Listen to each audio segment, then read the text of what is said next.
I think it's no secret that on our lap of Australia, we have quickly fallen in love with the wildlife and seeking out animal experiences.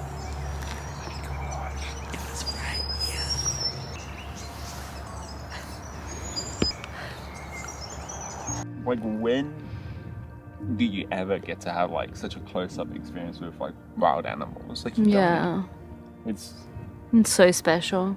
I just feel like this whole lap has made us appreciate firstly the environment and the animals so much more, and these experiences of being with an animal in the wild is just, there's nothing that can beat it. It's just incredible. From kayaking with the seals and the dolphins super early on. Yeah, swimming with the stingrays. Yes, swimming with the stingrays, feeding the possums, visiting the koalas, the wombats, and more recently looking for the elusive platypus. Oh. So while in Tasmania, we knew that we had to see the iconic Tasmanian Devil and the lesser known spotted tail quolls and eastern quolls. But rather than trying to catch like a quick glimpse of these super elusive creatures in the wild, we thought, let's do one better. We wanted to spend a lot of time getting to learn about their behaviors and what makes them so unique. So we spent 2 weeks volunteering at a place called Devils Cradle. It's a sanctuary in Cradle Mountain, and it's a place where they focus on the conservation of some of the world's biggest carnivorous marsupials. I'm sometimes really bad at words, and that's one. It was definitely really weird for us to be back to working full-time for 2 weeks. And have a schedule. After a full year of pretty much no schedule and being on our own time, it was a lot different to what we're used to. Yeah, but I think it's a little bit different for Lydia as well, because she's never really...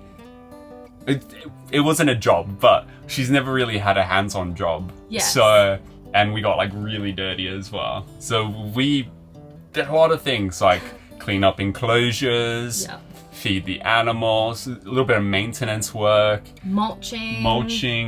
Collecting browse, which is like...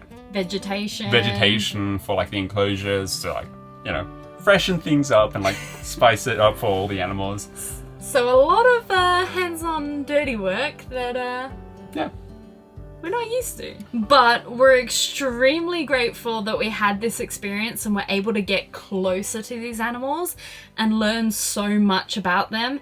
And it was a huge bonus being there in Joey season. Oh yeah. Definitely a highlight for sure. Yeah, I just... We fell in love with them. Every single time you just walk past them, you're like, oh. Like, it's so cute.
We didn't film any of the work that we were doing because that wasn't our intention going into this.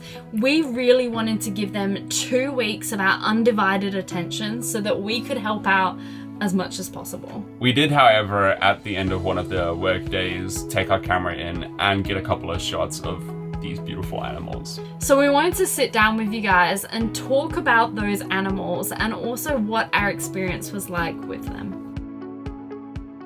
So starting off with Tasmanian Devils, I'm pretty sure it's safe to say that they get a pretty bad rep. People describe them as aggressive, vicious. What else? I mean, I don't blame them. Like, based on the name, as well as like the history of them, like the noises, and then as well the cartoon. Like, true. So they get a pretty bad rep. I mean, even the way they were named was from European settlers who heard them in the night screaming and thought they sounded like devils. Yeah. In reality, devils are actually pretty timid and steer away from any human interaction. And as well, these guys are not really hunters. They prefer scavenging. So in the wild, they would go for carcasses or weak and injured animals. All the noises they make do seem pretty, like, aggressive and intense. Out there and intense. But it's actually the way that they communicate with each other and scare off predators.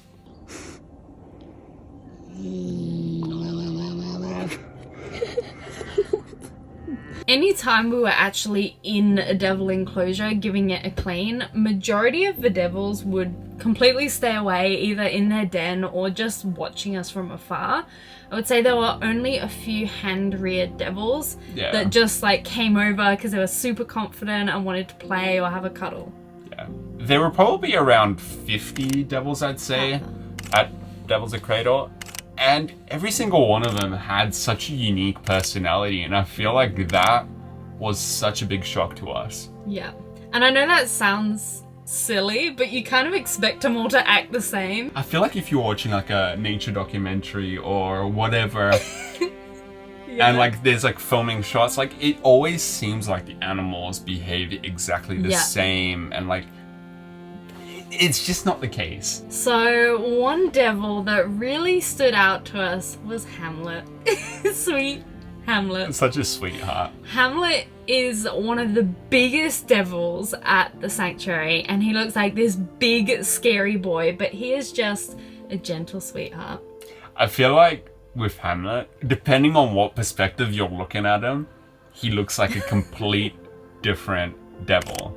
True. And he has this like really cute, unique feature where he has a mohawk. Like, I think like 95% a little of bit of his fur sticks like, up and gives him this mohawk. But one side of him is like so gentle and so soft, and then the other side, he has a little bit of scarring. Yeah, and then he looks like so tough and rugged, and he is... And he's huge. And he's huge. So he's like this big scary boy, but he's just a gentle sweetheart. And when Hamlet was a juvenile, he actually had an injury where he couldn't walk at all. Yeah. And to get him to walk, he had to go through months of rehabilitation.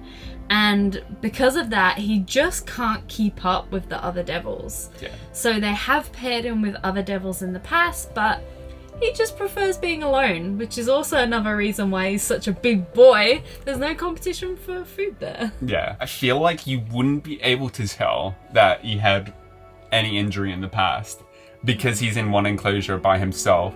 He's running all over the place, like 95% of the time. He's like jumping all over the, like, it's just... He's usually just... If you see him, he's like running around his enclosure, or he's like sunbathing, or... And I feel like he was like one of the only devils that would, like during feeding time, when we're doing feeding routines, would walk up until like the edge of the enclosure and be like, where's my food? Where's my food? Because we had to walk past him to like feed all the other animals. And it's almost like as if he was asking, he's like, come on, give me my food now. Yeah. I feel like with the other ones, they would only approach during feeding time when you've thrown the food in for them into the Hamlet enclosure. would be like sat there waiting. He's like, it's about time. And I would like, if ever I was feeding him, I walked past and be like, Hamlet, honey, it's feeding time. I'd just like throw food in and he'd be so happy. Yeah.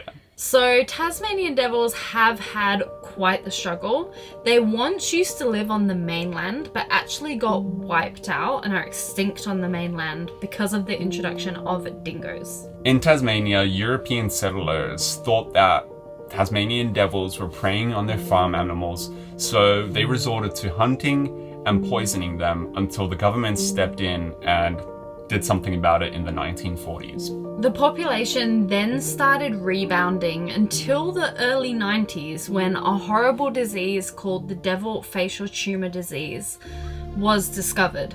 The rapidly spreading disease had killed majority of the population, and sadly there's no cure for the disease, so scientists are working hard on vaccines and possible ways to help, while designated sanctuaries such as Devils Cradle play that important role of breeding programs and building up that insurance population of devils without the disease.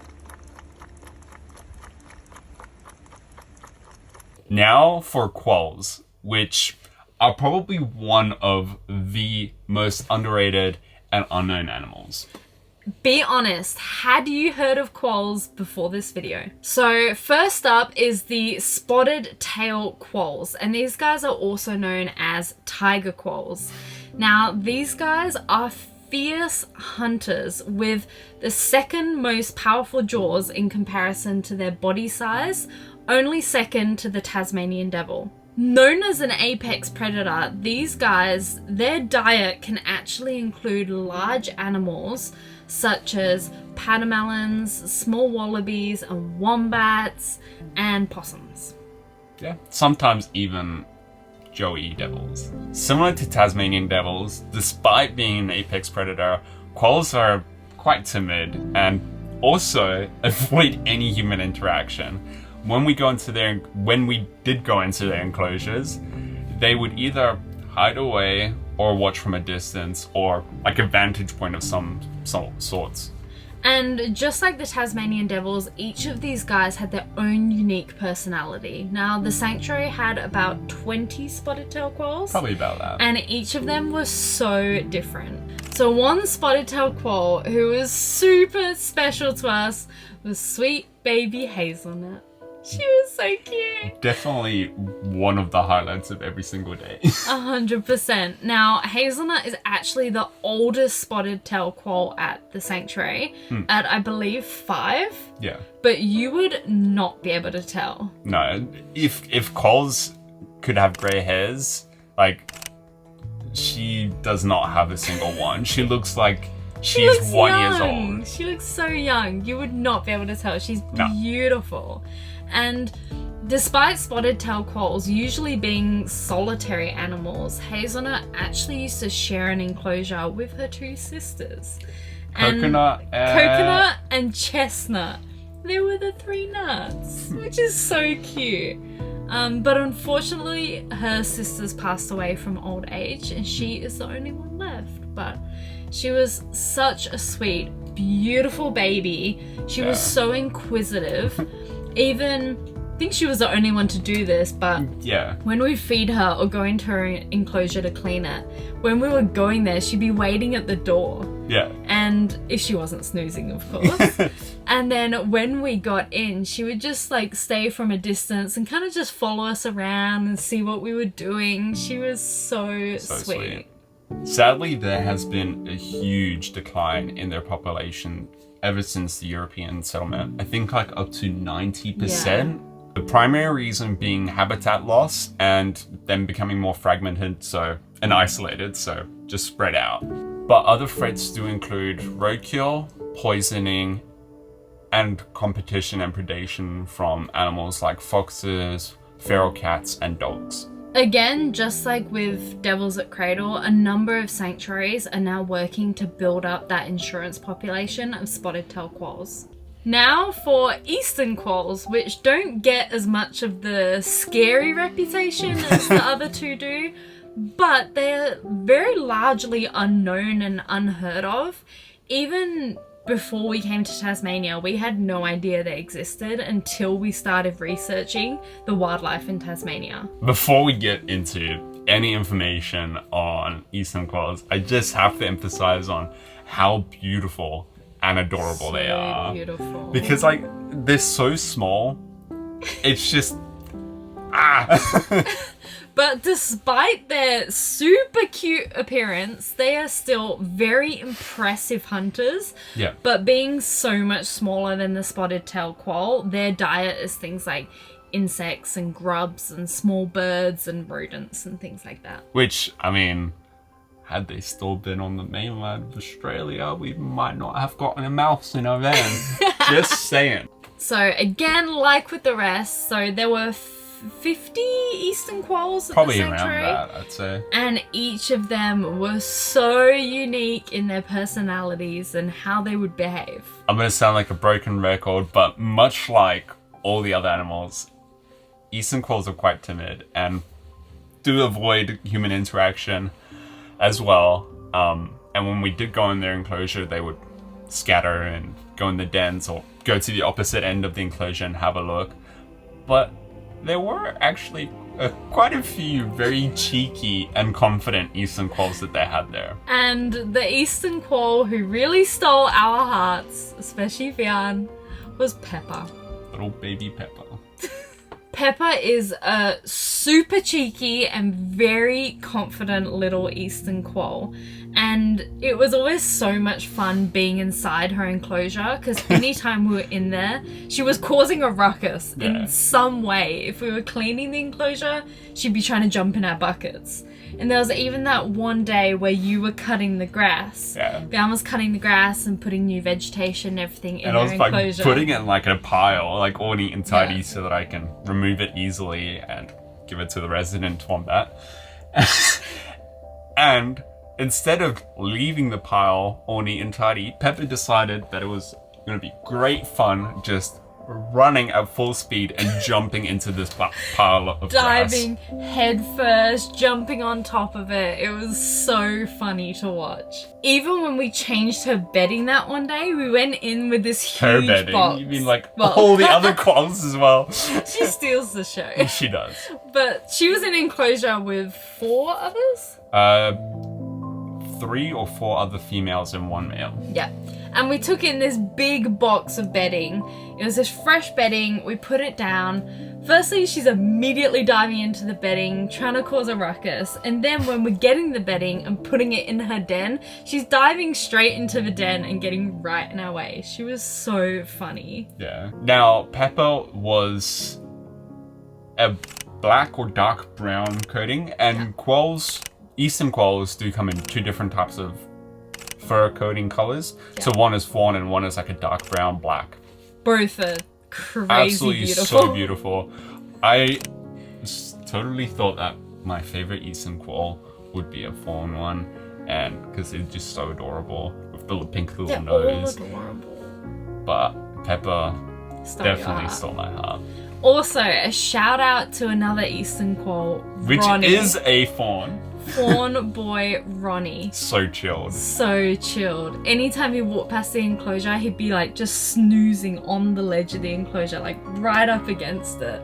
And you'd walk past and he just wouldn't even care. Or he'd just be like splayed out on his den, like sunbathing. Yeah. He was the most chilled quoll ever. He was so sweet. So sweet. Sadly, much like the Tasmanian devil, eastern quolls are now extinct on the mainland. And this is actually due to feral cats, foxes, dogs, poisoning, trapping, the usual. There have been in recent years some attempts to reintroduce eastern quolls to the mainland, but those have had little success. Their population was pretty widespread and abundant in Tasmania until the early 2000s, when their population started rapidly declining. Now, researchers and scientists and conservationists still don't know the reason for it. 100%. 100%. There's been a few things they think, but Nothing's concrete. So, much like the Devils, while they're trying to find the cause or solution to the problem, they are establishing an insurance population just in case. and there's a few designated sanctuaries that are part of this program and building up that insurance population.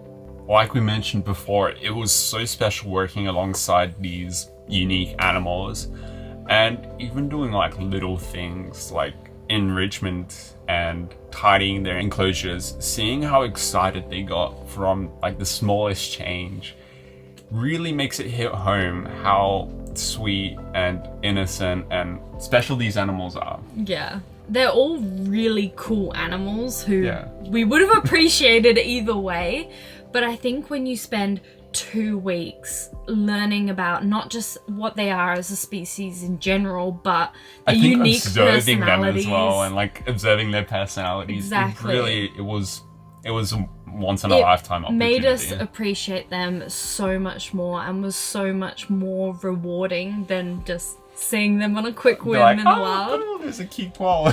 It's definitely left a mark on us and was very special to us, and has inspired us to take on more experiences like this on the rest of our travels. But that's it. So thank you so much for watching, guys. We hope you've enjoyed hearing about our experience with them and how amazing these animals are. And I guess a massive thank you to Devils at Cradle for having us. Yeah. See you next week. Whatever we're getting up to. I actually don't know what we're getting up to. Neither do I. Bye, guys. Bye.